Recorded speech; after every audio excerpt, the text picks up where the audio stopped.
Hello, folks. Coming at you with another car chat. This car chat is inspired by some things I'm going through, as per usual.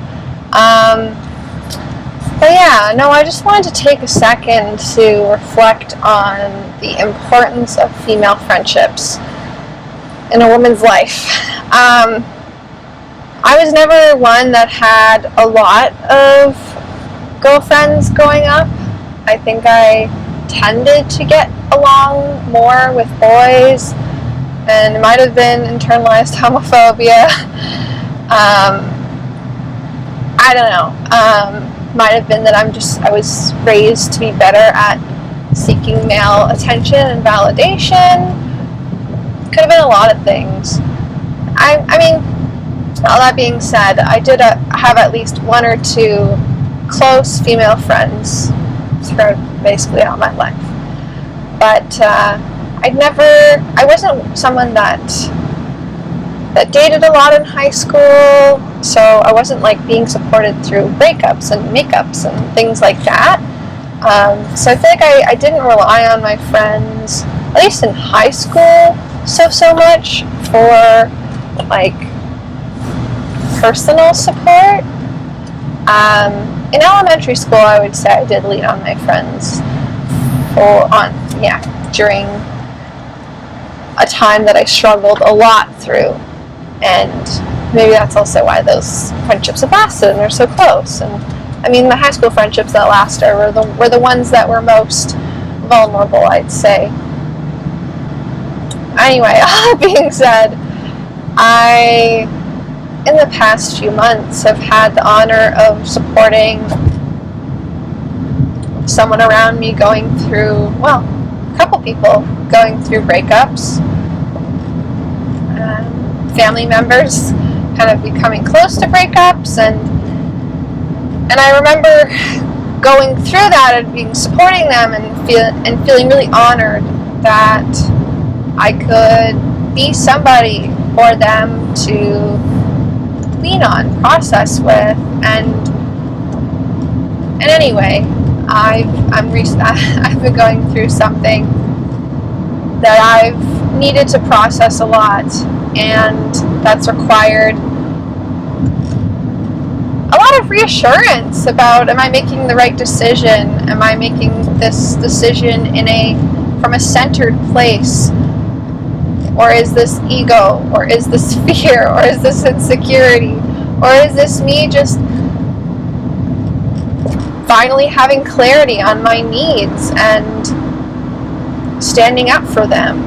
And especially when it comes to relationship stuff, girl talk is so helpful, because your female friendships, they will not judge you for talking in circles and for monologuing as you process, this is what he did, and this is what I did, and this is what I was feeling, and this is how I interpreted this, and am I crazy? Is this weird?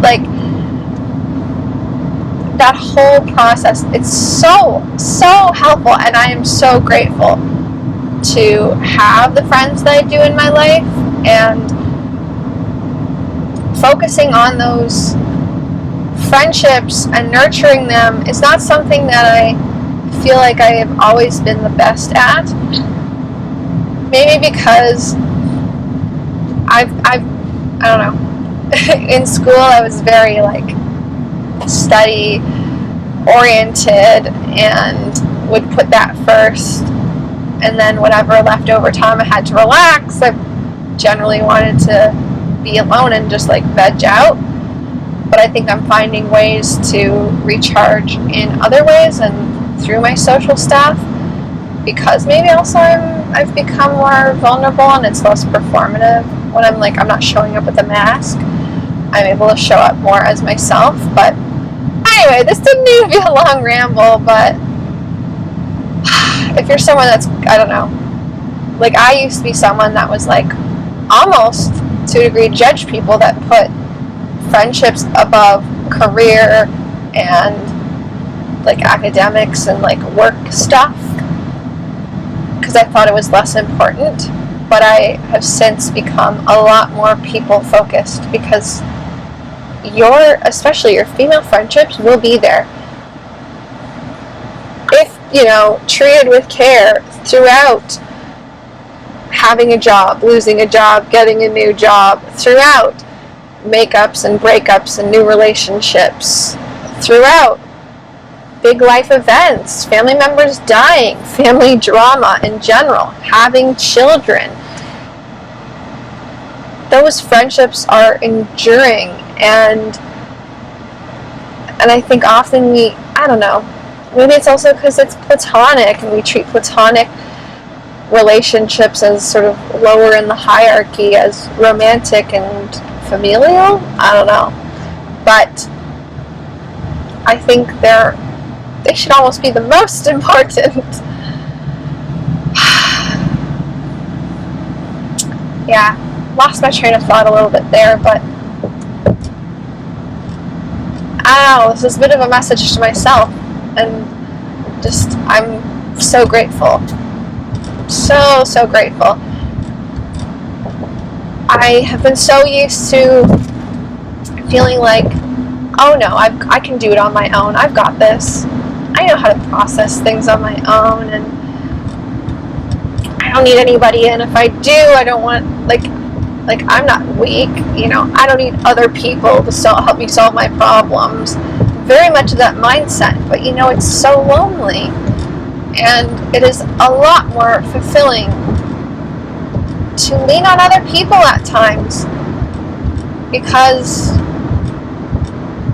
I like other people. I invite other people to lean on me, and I get a lot of value and fulfillment out of it. So reciprocity. Yeah. Even in the hardest times of our lives, and I'm going through something really challenging to me personally, and I'm experiencing a loss that could be considered quite devastating.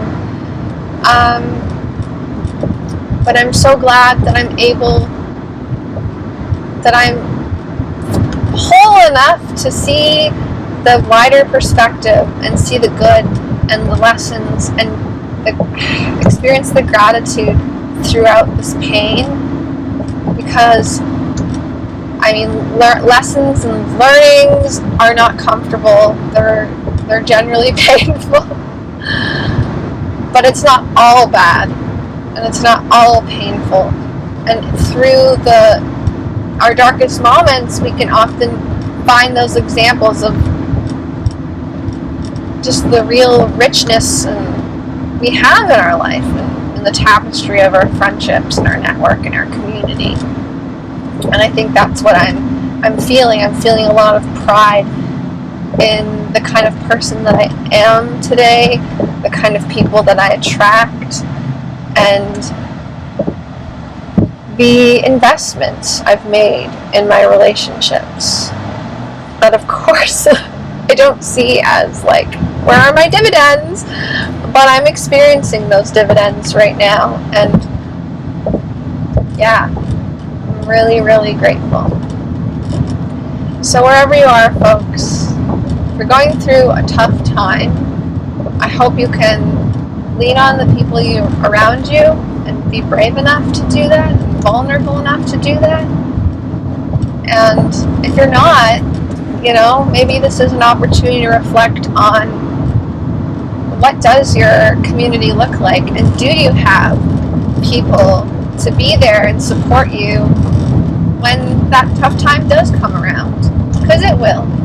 It always does. Alright, folks. Thank you so much for watching. Like and subscribe if you would choose to do so, if you got value out of this. And I will see you in the next one. Take care.